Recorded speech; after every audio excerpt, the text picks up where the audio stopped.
The farewells to Ted Knight were few. There was more recollection, fond memories of the man who immortalized Ted Baxter, anchorman like no other. In 1986, Ted Knight collapsed on set and never returned. What no one knew was that he'd been dying for almost a decade while filming one of TV's biggest shows. But the real story isn't just about his illness. It's about the breakdown he had in 1974, the co-stars who called him impossible to work with, and the moment he walked off a major film set because he couldn't handle the chaos. America saw a funny TV dad, but the people who worked with him saw something completely different. The truth was buried until now. Ted Knight was born on December 7, 1923, in a small two-family house at 18 Allen Street in the Terryville section of Plymouth, Connecticut. His full name was Tadeusz Władysław Konopka. The house was built in 1906 and sat on just 0.18 acres. Inside that tiny space, 9 people lived together. Ted had 6 siblings, and his father Charles worked long shifts as a bartender after arriving from Poland. His mother Sophia stayed home to care for the children. They were part of a wave of Polish immigrants chasing the American dream. But instead of comfort, they found hard labor and prejudice. People in town made fun of their accents. Ted's family lived with constant judgment and very little money. By the time he turned 10, the Great Depression was hitting them full force. Ted had no choice but to start working. He delivered newspapers at 5 in the morning, went to school during the day, then shined shoes on street corners until after dark. On weekends, he helped out in stores. This wasn't just about pocket money. His family needed every cent to survive. Some days, they didn't even have enough for dinner.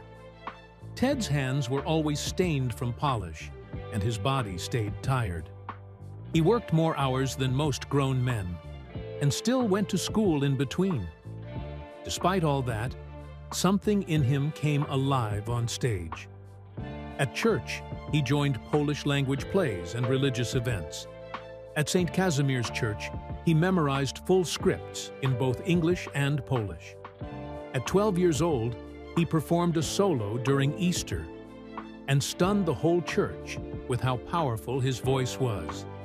His teacher, Lucy Dukensky, saw it right away. She said she just knew this boy was meant for the stage. In school, he did impressions of people around town, making others laugh even when life was hard. But at the same time, he was being mocked for his name. Kids called him slurs. Older students beat him up. Teachers mispronounced his name on purpose. When he was passed over for a role in a school play just because of his name, something inside him cracked. At 16, he changed his name to Ted Knight. He chose Knight because it sounded strong, American, and easier to accept. It wasn't just about fitting in, it was about surviving. By 1943, he was 19 and still living in Terryville. He had been on track to graduate with honors, and teachers thought he could win scholarships. But that same year, his family's financial troubles got worse. His father's bartending work slowed down because of war rationing, and his mother got sick. Medical bills started piling up. Ted was only earning $3 per week from his small jobs, while factories building war materials were offering $25 to $30 weekly. He dropped out of high school just months before graduation and started working full-time at a brass factory, doing 10-hour shifts 6 days a week. He hated it, but he had no choice. Not long after, he joined the military. During World War II, Ted served with A Company, 296th Combat Engineer Battalion. His unit landed in Normandy on June 22, 1944, D-Day plus 16. They worked with the 9th Infantry Division, building roads and bridges under fire. In December 1944, during the Battle of the Bulge, Ted and his fellow engineers faced freezing weather, surprise attacks, and live explosives. It was brutal work, but he never quit. He earned 5 battle stars for taking part in the Normandy, northern France, Rhineland, Ardennes, Alsace, and Central Europe campaigns. During breaks from combat, he found another outlet: ventriloquism. He used a homemade dummy named Little Jeff to put on shows for other soldiers. These little performances helped boost morale during the hardest moments of war. His skills came from years of mimicking radio voices like Edward R. Murrow and Lowell Thomas as a kid. Even though he had once struggled with a stutter and accent, his voice became his biggest strength. When the war ended in 1946, Ted used the GI Bill to study acting at the Randall School of Dramatic Arts in Hartford. To afford rent, he worked nights at a radio station while taking classes during the day. His voice matured during this time, and it would become his signature trait. The GI Bill paid for everything, and it gave him a new start. By the early 1950s, he had finished his training and was ready to find work as an actor. On September 24, 1948, he married Dorothy Smith. She was born on January 18, 1923, and worked at a graphic arts firm in New York City. They had 3 children, Ted Jr., Elise, and Eric. In those early years, money was tight. Ted worked any job he could find: radio shows, voiceovers, small acting gigs. Dorothy supported him even when the pay was low and the future was uncertain. They moved around for better chances, from Connecticut to Albany, and eventually to Los Angeles. In Albany in 1955, Ted got a break. He worked at Rao TV as host of The Early Show, and even ran a children's program where he played a character called Windy Night. He also did voice work for the sister radio station, switching between puppet voices and announcer roles. His salary helped support the family, but fame still felt far away.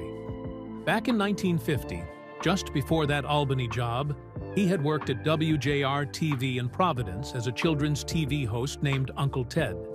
He earned only $75 per week and had to perform puppet shows every day.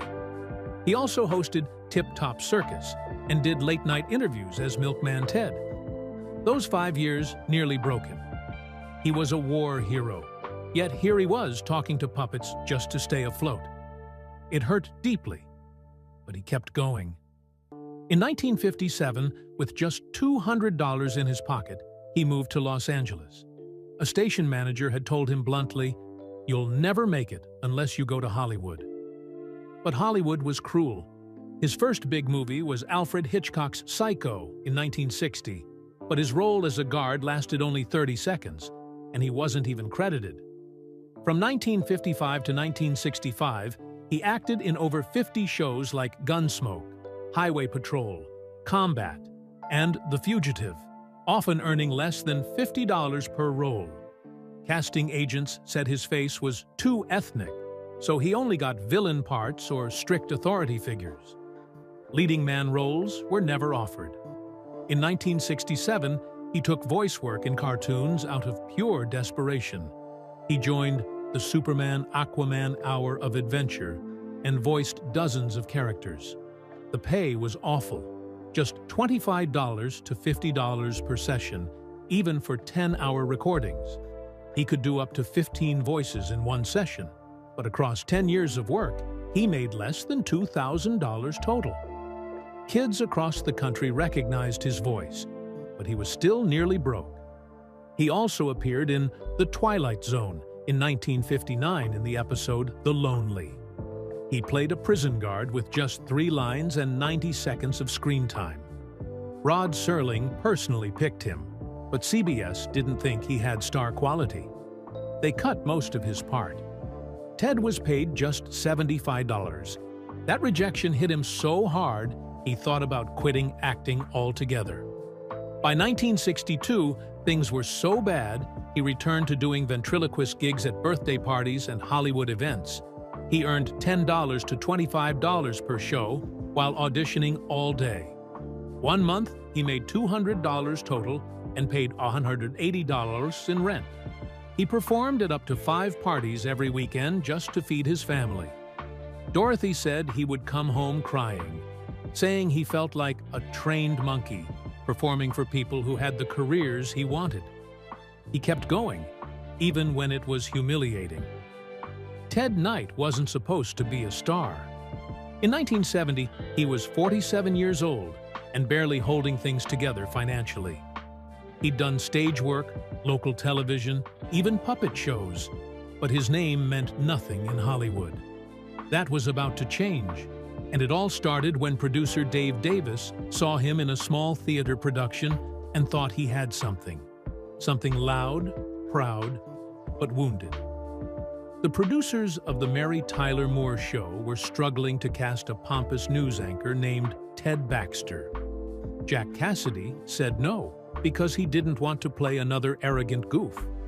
Lyle Waggoner turned it down because he didn't want to leave the Carol Burnett Show. Even John Aniston auditioned twice, but nothing felt right. Then Ted Knight walked in. He didn't just read the lines, he became the guy. James Brooks and Alan Burns didn't even hesitate. In that moment, they saw the perfect storm of arrogance, vanity, and deep personal insecurity. It wasn't just funny, it was tragic and real. And they knew only Ted Knight could carry that contradiction. By 1973, just 3 years after that life-changing audition, Knight won his first Emmy. He'd win another in 1976. In total, he was nominated 6 times, and even got Golden Globe nods in 1972 and 1975. What made it even more impressive was how he pulled off the impossible. He turned a one-note character into someone layered and human. Underneath the bluster, audiences saw fear, doubt, desperation. In Season 3, one episode called The Good Time News changed everything. It stopped being just a joke. Viewers saw a man afraid of losing his job, terrified of being useless. Ted Baxter was funny, but suddenly he was also sad, and people connected. That same season, Knight cracked. He walked into producer Alan Burns' office and cried. "Everybody thinks I'm stupid," he said, crushed by the public not seeing the difference between him and the character. Burns tried to comfort him, called him brilliant, even brought in writer Ed Weinberger to help calm him down. And just as he was pulling himself together, James L. Brooks walked in and, not knowing what had happened, said, "Ted Knight, how does it feel to be one of the great schmucks of all time?" Knight broke down all over again. His biggest fear was becoming a joke himself, especially because the character shared his real name. Why did they have to name him Ted? He kept asking co-star Gavin MacLeod. Every time someone called Ted on set, it stung. He couldn't escape it, and it ate at him. Writers had to start treating the role carefully. They stopped writing Polish jokes. Knight was born to Polish immigrants, Sofia and Charles Konopka, and those jokes cut deep. He grew up defending his identity. Now, on one of the biggest shows in the country, he felt like he was betraying it. That fear made him sensitive, even aggressive. Directors would ask him to stay in character between takes. He'd snap, thinking they meant he was the idiot he played. He started arguing on set, confronting crew members, reading every comment as an insult. Over time, everyone learned to tread lightly around him. Still, the show stayed strong. All 168 episodes. He was the only character who didn't get fired in the series finale, which aired in March 1977. It was meant to be a joke, but it landed hard. Just months later, Knight was diagnosed with cancer. He didn't talk about it. He didn't want pity. But from that moment on, he was fighting 2 battles: his health and the long shadow of Ted Baxter. In 1978, he made his first attempt at a solo show. The Ted Knight Show was a disaster. He played the owner of a fancy escort service. One of the lines was, "Wherever you want to go, we want to go with you." CBS executives were sweating from day one. It was weird, off-putting, and nothing like what people expected. It lasted just 6 episodes before being canceled on May 13, 1978. Even Knight later admitted it was career suicide. But then, something unexpected happened. In 1980, he was offered a new show, Too Close for Comfort. And this time, it worked. Because it let him be funny, but on his own terms. It also let him bring back an old secret skill, ventriloquism. Back in the 1950s, he'd done puppet shows on local TV, switching between 5 or 6 voices on the fly. In Too Close for Comfort, they gave him puppet scenes that made studio audiences howl. It wasn't just a gimmick. It reminded people he wasn't just Ted Baxter. He was an artist with range. All the while, he kept working through his illness. He was undergoing chemotherapy, radiation, and later, surgeries, without missing rehearsals. His co-stars didn't even know. He kept it private. By 1985, the cancer had spread, and after a surgery to remove a tumor from his urinary tract, his condition worsened fast. By early 1986, production stopped. He died on August 26, 1986, just 62 years old. 2 years later, in 1988, something strange happened. His voice showed up in Caddyshack 2, but he hadn't recorded it. Producers had stitched together old recordings, outtakes, and even interview footage to recreate his character, Judge Smails. Some fans thought it was clever. Others found it creepy. The film was a disaster, but somehow, Knight's posthumous voice performance was the only part people liked. It also sparked debate. Should studios be allowed to use a dead actor's voice like that? Nobody had an answer back then. His final years had been a constant battle against typecasting. Between 1980 and 1984, he begged producers of The Love Boat to give him serious roles. They'd agree, then rewrite the scenes with comedy again. He even started taking acting classes in the early 80s, trying to stretch himself. But no matter what he did, people just wanted Ted Baxter. One producer even told him during an audition, "Just be more like that news guy." That line stayed with him for life. In film, he had one last unforgettable moment. Caddyshack in 1980. He played the uptight Judge Smails opposite Rodney Dangerfield, and it worked because the hatred was real. Dangerfield had no acting experience and didn't even know when to start a scene. Knight hated the chaos. He hated how nobody stuck to the script. He walked off set multiple times. The crew was partying, doing cocaine, ad-libbing everything. A hurricane even hit the set on the first day, flooding the hotel. Knight had come from order and discipline. Caddyshack was madness. But that madness worked. Their tension became comedy gold. What no one expected was that Ted Knight had been in Psycho. In 1960, he had a tiny role, just seconds, as a guard who opens Norman Bates's cell. Nobody noticed, but it was real. Then in 1967, he played a NASA official in Countdown, a Robert Altman film. He even did a final horror movie called The Immortalizer, shot before he died, but released in 1990. He played a mad doctor swapping brains. It was weird, but it showed one last time that he was always willing to try something different. Ted Knight got married to Dorothy Smith on September 24, 1948.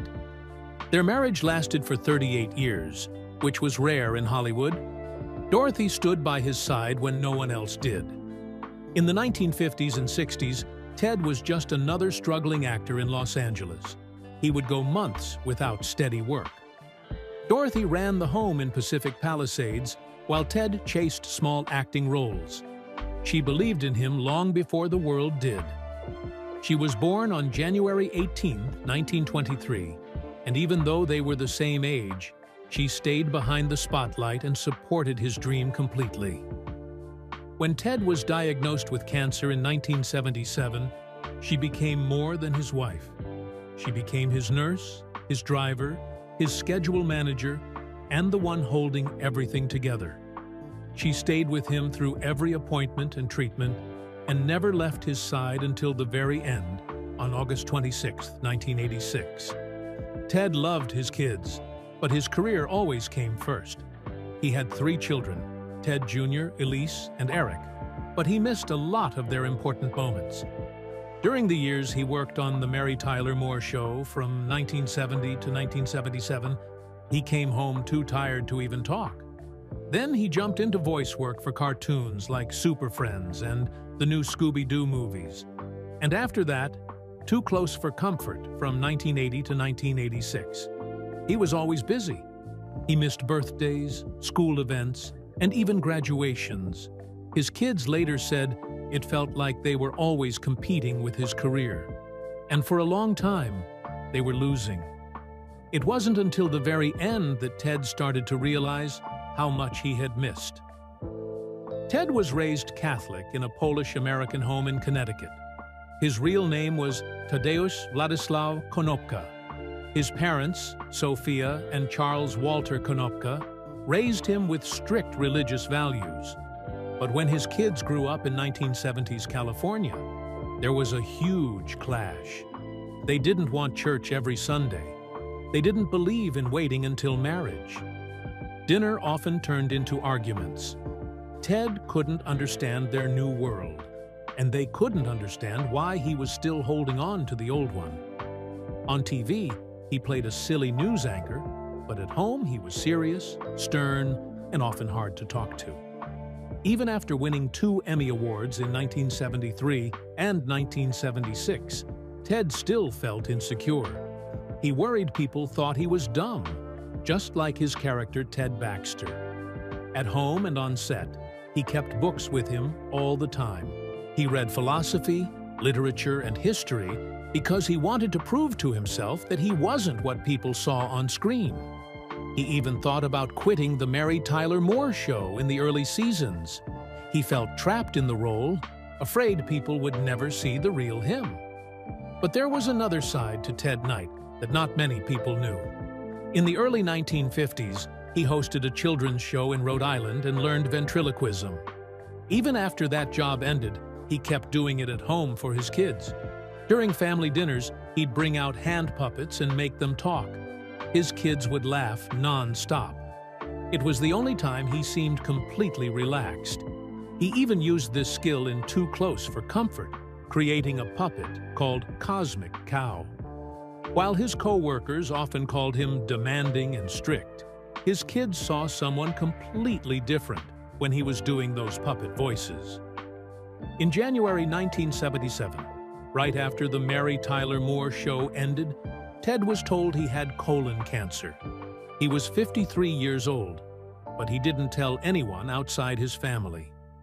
For 8 years, he kept it a secret. He went through chemotherapy and radiation, but kept working the whole time. He'd film during the day and get treatments in the evening. Even when he was sick from the medicine, he smiled for the cameras and showed up at events like nothing was wrong. His wife and kids knew the truth, but the rest of the world had no idea. By 1985, the cancer had spread. It was in his bladder and his intestines. The pain was getting worse every day. But Ted didn't want to stop. He kept filming Too Close for Comfort, which was renamed The Ted Knight Show. On set, he would collapse between takes. Sometimes he had to lie flat on the floor just to keep going. His co-star Nancy Dussault said he needed breaks every hour and had oxygen tanks nearby. A private doctor even stayed on set with him. He had dropped from over 180 pounds to just 120. But he still finished filming 10 more episodes before he couldn't continue. In July 1986, doctors rushed him into surgery to remove a tumor. The surgery was only supposed to take 3 hours. It took nearly 8. The cancer had spread more than anyone expected.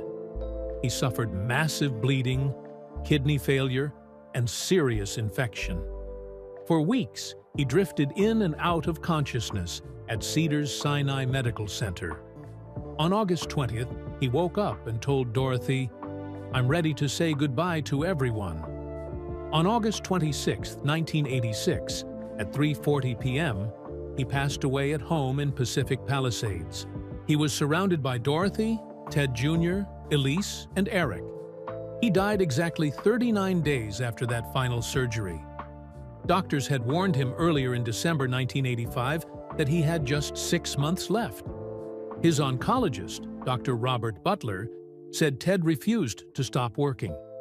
He would show up to the studio at 6 in the morning, get pain medication through IV, then work 12-hour days.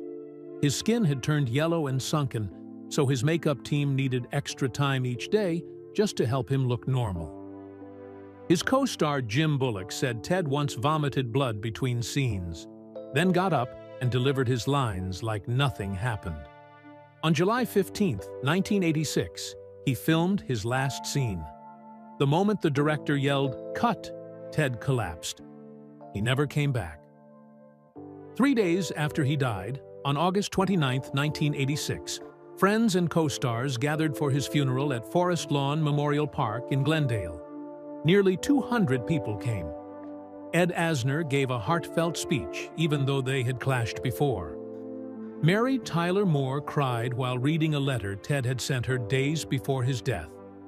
The biggest surprise came when Adam West stood up and said Ted had been secretly donating $50,000 every year for 5 years to help kids with cancer. That detail had never been public. Ted was buried under his real name, Theodore C. Konopka.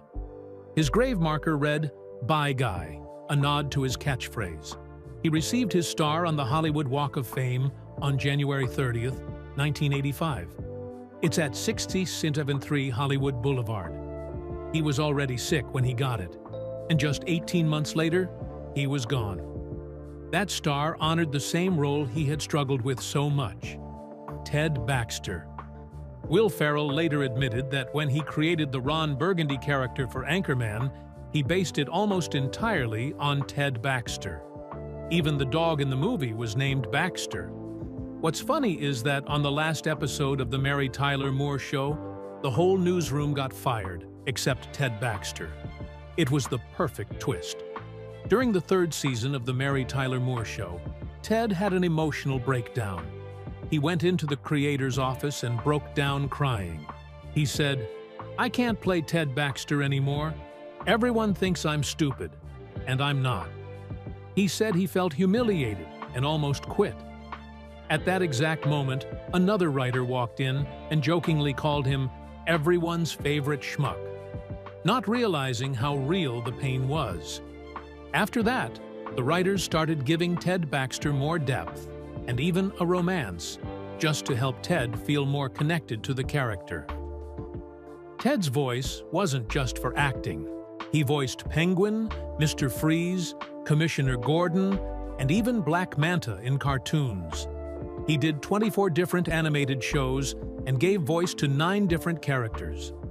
That voice paid the bills when nothing else did. He even wore a thrift store blue blazer to his Mary Tyler Moore audition, using rent money to buy it. But it worked. And even today, his cartoon voices live on through reruns and streaming.